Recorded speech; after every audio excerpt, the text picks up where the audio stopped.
Every songwriter needs three things: a pen to write with, an instrument to play on, and a pair of extra sensitive antennae with which to home in on the joy, the anguish, and the mystery of being alive.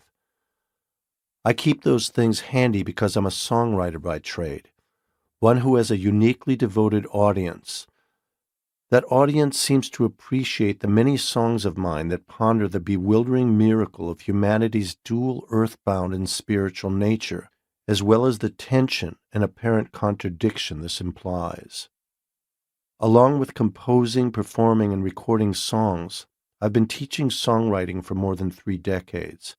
I don't just teach the mechanics of songwriting, the construction of verses and choruses, when and how to apply harmonic shifts, and how to find creative freedom within the strict architecture of various musical structures. I also try to coax from my students the why of their songs. I'm interested to know what's at the heart of what aspiring writers want to say, not just in a commercial or utilitarian sense, but also in a spiritual sense. To me, the best songs have always been part engineering and part benediction. I'll often ask my students to describe how they might feel about their body of work if they had left this world and were able to look down at the effect their songs have had on listeners. I want to impress upon them that music can be a sacred thing, a thing set apart from all others, and that their songs, while still very much part of the physical world, are potential conduits to the unseen world of the spirit.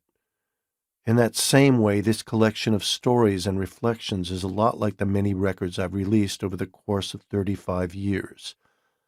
I didn't write my songs to achieve any specific outcome, but as I look back at the bulk of them, it occurs to me that I might have unwittingly conjured them up as prayers of love, prayers of remembrance, prayers to ward off loneliness, prayers to awaken hope, and prayers to ease the pain of knowing that some answers will never be found.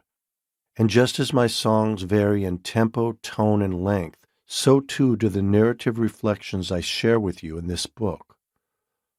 Like most things in my life, my definition of faith is a work in progress, so it tends not to be overly rigid, and yet it remains a powerful, maybe the most powerful factor in the way I move through the world.